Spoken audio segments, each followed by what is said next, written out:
Jason Casimero, sisipain na daw sa team Casimero. Nabalita mo ba yun, pre? Mukhang magpapalit ng ano to coach at saka strength ka na Mag-hire ng bago, no? Nabalita mo ba yun? Oo, napanood ko yun. Actually, kanina lang napanood ko yun, tol. Si Jason Casimiro, yung kuya niya, sisibakin na sa team Casimiro. Actually, tawag dito, yung dati niyang coach, si Coach Nery, nag-suggest din kumbaga parang naging honest din siya sa opinion niya tungkol sa laban between Ugoni at saka kay ito ang latest fight niya, between Ugoni Casimiro, no? At ang honest comment niya ka-Porncast na rin. Sa palagay ko, kailangan niya talagang magbago ng conditioning, trainer. Kasi pag dyan lang, mag-stick sa dyan, parang wala mahirap yung inuwi na kalaban So talagang lahat, baguhin niya talaga, lahat, trainer, yung is talagang hindi siya yung dating Casimiro na hinawakan ni Coach Nery. Kumbaga parang hindi niya nabigay yung 100% niya So ang sabi ni Coach Nery, which is nagustuhan ko yung yung kanyang komento, no? At kumbaga parang may concern pa rin siya kay Casimiro Ang sabi niya, he needs to change his head trainer. So ibig sabihin nun,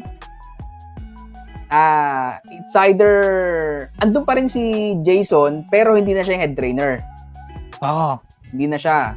Tapos change the strength and conditioning coach, which may haka-haka nga at nasabi rin sa isang podcast, no?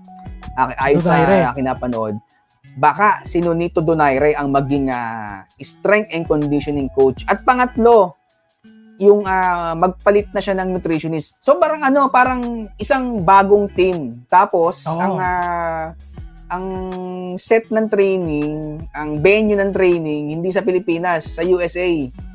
Kasi sabi ni Coach Nery, pag foreigner ang kanyang head trainer, kumbaga parang si Casimiro, seryoso yung sabi niya, seryoso Tapos parang ang si Casimiro parang mapupush mag-training. So yun nga, tawag dito, may nagtanong din kay Coach Nery tungkol sa sa huling performance ni Casimiro. Given on the performance of Casimiro on the latest fight between Ugoni, kung handa na nga ba siya kay Naoya Inoue? Kay Inoue. No, ayun yung malaking tanong kasi. Yun yung big question mark kung ready ba siya kay Naoya Inoue. Ito ang honest sagot ni Coach Nery. Hindi nga dinerechong hindi pa siya ready. Pero yun din yung kasi yung alam mo yun, yung punto niya, yun ang gusto niyang ibig sabihin Ano ba yun? Gusto na ibig sabihin pa. Doble redundant. So yun, ang sabi niya, Naoya Inoue is a monster. Mabigat na kalaban si Naoya Inoue. Magaling na kalaban. Kumbaga, kung ikaw yung nag-i-interview kay Coach Nery, magigets mo di ba? Parang ibig sabihin niya, on his perspective, hindi ka pa handa kay Naoya Inoue. Tama. Nag-beating around the bush pa siya. Siyempre, si Coach Nery naman kaya niya ayaw niya diretso na hindi talaga kaya ni Casimero. Siyempre, kahit pa paano pinagsamahan sila ng tao. Pero sa lang, 'di ba? Sa totoo lang, hindi talaga sa galawan ni Casimero, he really lost the snap. Ayun yung pagkaka-eksaktong sabi ni Coach Nery. Kaya maganda talaga kapag hindi nag-work yung buong team, palitan yung buong team, no? Palitan yung nutritionist, yung coach, yung strength conditioner, mga ganoon, no? Tsaka kay Casimero, sa sa kanya naman, kailangan niya talaga mag-focus. Ang dami niya kasing ang dami niyang distraction, ang dami nakaka-distract sa kanya, no? Tsaka kung makakatulong talaga sa kanya, medyo mahal pre, na magiging mataas yung cost nun, na kunyari ng training niya kapag sa Amerika ginawa, pero worth it naman yun dahil makakapag-focus naman talaga siya, di ba? Tsaka talagang mag-improve siya, lalo na overhype yung pangalan niya. Hype lang kasi yan hindi naman po sa pag-aano mga ka-porncaster. Si Casimero kasi overhype, no? wag ho kayong magagalit sa amin. Hindi ho kami casual boxing fan. Talagang mga ano ho kami, mga sports analyst din, no? Kasi mayroong overhype, walang ring generalship, no? Walang ring generalship, walang combination, kumbaga waso-waso, no? Pero ayun, kailangan niya rin mag-focus. Kahit pa paano naman may power siya, pero recently, yung huling laban niya kay Uguni, talagang nawala yun, no? Kaya kung ngayon, kung i-continue niya yung style ng paglaban niya, yung bara-bara niya, wala, may paglalagyan siya kay Casimero. Kakainin lang siya, no? Nakakahiya naman, di ba? Kumbaga, yung mga Pilipino, in-overhype siya na takot si The Monster sa kanya, tapos pagdating ng panahon na yun, isang tadyang lang sa kanya, GG na agad. Wala, sayang lang. Kaya mas maganda pagandaan niya. Tsaka tumatanda na siya, tumatanda na siya. Ngayon lang naisip na na magpalit ng mga tao sa team niya. Tsaka yun nga, sa tingin ko, hindi na rin mangyayari yung laban na yun, pre. Yung Inoue, tsaka Casimero. Yung Inoue between Casimero, no, kay John Red Casimero. Sa ngayon, Porncast na Rib, at saka sa mga subscribers natin dyan, tama, sagit na nga. Tama yung sinabi ni Kaporncast na John Rib, no? Right. Hindi kami dito talagang, alam mo yun. Pero kami nagbabase sa nakikita namin. Siyempre, sa performance, no? Saka hindi kami magkasalita rito kung wala kaming mga reliable source. Siyempre, kami naman database, data-driven kami dito. So, ito, honest perspective. Honest perspective to. Sa ngayon, yun nga, nasabi nga ni Coach Nery at nasabi mo na rin ka Porncast na rin, hindi pa siya ready kay Naoya Inoue. Nakita naman natin yung huling laban talaga niya, di ba? Kitang-kita mo naman, nandun yung power.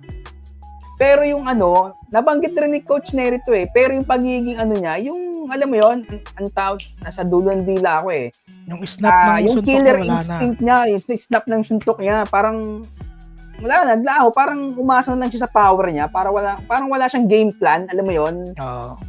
Kapag nag-aantay siya ng one punch KO. Ang problema, wala na rin siya nun Yun, tumpak ang sinabi mo kang Porncast na Rib. Yun din ang eksaktong sinabi ni Coach Nery. Na naghihintay siya at nagmamadali, eksaktong word nagmamadali siya sa knockout. Hindi naman yun agad-agad dumarating. Baka ang mangyari, pag ginawa niya, buti nga ka mo, hindi si Naoya Inoue na kalaban niya. Kapatid lang, no?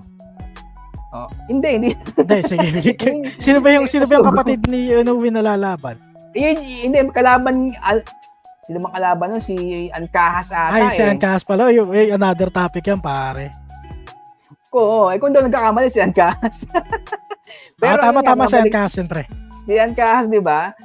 Oo. Pero mabalik tayo sa topic, So, yun nga, ang sabi rin ni Coach Nery, sana sa susunod na laban niya, makita natin yung dating Casimiro. Kasi tama ka rin, Ka-Porncast John Rib, no? Rib. Hindi na siya pabata. 34 na si Casimiro ngayon. Oo. Kumbaga, na yun dwindling na yung performance talaga niyan. Kumbaga sa peak mo, pababa ka na. Kasi ang mga peak ng boxers, pre, mga nasa, tag dito, early 30s yan 31, 32, 29, 28, yan, mga ganyan. Pag mga 34 ka na, 35, ayun na yung nagda-dwindling na talaga yung performance mo, di ba? So, si The Monster, pre, papunta pa lang siya sa stardom, di ba? Actually, superstar na siya, pero marami pa siyang pwedeng magawa sa boxing, di ba? Pwede pa siya maging number 1 P4V, pre. Di ba? Kung akit siya timbang. Kasi, ngayon, merong spekulasyon na si Shakur, Stevenson. Lightweight yun pero marami nagsasabi na masyado siyang maliit sa lightweight. Pero syempre, wag nating maliitin si Naoya Inoue. Si Pacquiao nga, kasi laki niya lang Si Pacquiao, diba? Si Pacquiao, napakaliit nun, pero 8th Division World Champion hanggang light middleweight na nadali, super welterweight. So, yun, sa ngayon, sana si Casimiro, makita natin yung dating Casimiro sa susunod na laban niya. At merong haka-haka nga ngayon, at may lumalabas nga ngayon na parang mga, basta haka-haka, na si Fulton, yung kanyang parang napipisel na next na laban. Pero anyway, magandang Magandang Gary laban Fulton? yun. Basta Fulton, si Fulton, no? Si Fulton. Tawag dito, yung magandang ano yun, magandang, kumbaga test sa kanya eh. Kung babalik ba siya sa dati. Kasi may pangalan yun, pre. Kahit paano si Fulton. Oo, malakas yun si Fulton. Marami rin nakakalaban na dekalidad na fighter yun si Fulton. In fairness lang naman kasi dito kay Casimero, may power siya dati. Ngayon wala na. Tsaka maganda, may maganda sa resume niya si Tete. Si Tete, yun. Tsaka si Rigondo. Si Tete kasi ano yun pre, prospect dati yun eh. Yung meron dating IBF ba yun na contest sa boxing, nakalimutan ko. Sila yung ine-expect na maglalaban si Tete tsaka si Casimero. Ang problema ay si Inoue. Na-knockout nga naman ni Casimero si Tete. Casimero. Kaya, ni Casimero si Tete. Kaya nagkaroon ng Casimero versus Inoue. Problema nga lang, walang disiplina to si Inoue. Casimero, 'di ba? May marami siyang issue dati. Nagkakaroon ng problema sa timbang. 'Di ba? Kaya ayun yung problema kay Casimero ngayon, pre-inconsistency. Tsaka yun nga, matagal rin siya nag-lay-off eh. Kasi pag ikaw nasa peak mo ikaw, 'di ba, mabenta ka sa tao, nasa 3 to 4 times ka lumalaban yan taon-taon eh. Hindi ka naman si Manny Pacquiao dati, twice a year lang yan lumaban eh. 'Di ba? Until such time na naging once a year na lang. Ganon. Pero kay Casimero, once a year. Kung Casimero dapat sa datingan niya dati, kung disiplinado siya, papatak siya ng 3 to 4 fights niyan. Tapos yun nga, tingin ko nga hindi pa nakakalaban sa sa Vegas yan eh. Kasi hindi pa. Oo. Tapos yun nga sana ang malaking doon, sana kung matuloy man yung Naoya Inoue versus Casimero, dapat nga ngayon kay Tapales, hindi sa Japan, dapat kung talagang malaking laban yan, dapat sa Vegas eh. Kasi di ba kung mapapansin mo, laging Japan. No offense. Syempre, alam mo naman, hometown, home court eh. Pero kung talagang nabanggit ko nga doon sa huling podcast namin, kasama ko si Kaporncast na Sase, kung tingin nila malaking laban to, doon tayo sa neutral ground. Doon tayo sa... kinoconsider kasi ng mga promoter dyan, pre, yung benta ng tao. Si Inoue kasi kilala, pero hindi siya yung pang Vegas pa, alam mo yun? Hindi siya yung pang Vegas pa. So basically, kung si Tapales lang yung kalaban niya, medyo... Tapos si Tapales pa yung kalaban niya. Si Tapales hindi rin naman ganun kakilala. Mga Pilipino lang din nakakilala kay Tapales, mga Asian. So basically, kahit ako promoter, pre, POV ng promoter, hindi kita dadalhin sa Vegas. Dito ka na sa Japan, marami pang manonood. Pero kung wala pa, hindi pa sila pang Vegas, pre. Sabagay, may punto ka. Pero dream. Pero yun, siguro in the future, no? Makita natin ng isang Pilipino, o kundi man si Casimero, isang magaling na Pilipino na boxer na lalaban kay Naoya Inoue, makita natin sa isang malaking stadium. Sikat na sana nga tigilan na nila, pre. Tigilan na nila na kapapakain kay Casimero ng mga Pilipino, no? Ito yung tingin ko, yung Tapales versus Inoue, mukhang pagkain na naman to si Tapales eh. Pero syempre, hindi natin pwedeng tulugan. December yun, di ba? December 26 ba yun? Hindi ko alam. May nabasa ako dun sa comment eh. Riregaluhan ba ni Tapales ng 2 belt si Casimero? Si Naoya Inoue. So alam ko yung sabihin nun. Syempre parang matatalo ba si Tapales sa regalo 2 belt? Wag nating alisin kay Tapales yung chance kay Naoya Inoue kasi si Tapales very technical fighter din yan eh. At saka humahanap yan ng tempo bago siya magbitaw ng isang malakas na suntok, no? Saka unified champion din si Tapales. So maganda yan pre yung laban nila kasi pang undisputed kung sakali. 'Di ba? Undisputed versus 'di ba? Pero yun, anyway, no? Sana sa susunod na laban ni Casimero makita natin yung dating bagsik, dating snappy, yung galawan niya, yung tawag dito, yung lalong-lalo stamina. Sana bumalik. At patunayan niya sa mga boxing fans dito sa Pinas na deserve niya si Naoya Inoue. Right, tama. Dapat kasi may pangalan ka, hindi lang basta yung itatapat ka kasi gusto ng mga tao, di ba?